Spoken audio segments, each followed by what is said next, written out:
This is the final video to fix the start menu being too big after a Windows 11 update. And if you notice your start menu suddenly taking up half your screen, you're not alone. This usually happens because Windows resets some display or scaling settings after updates, making everything look oversized. Many guides on YouTube and social media make it way too complicated with multiple steps that confuse even tech-savvy users. But today on Rexist, I'll show you a simple trick that fixes it in seconds without diving into tricky settings.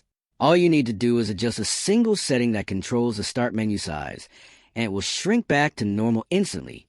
If you want, I can make a full step-by-step tutorial showing exactly how to do it. So drop a comment below and I'll show you the easiest way to get your start menu back to the right size.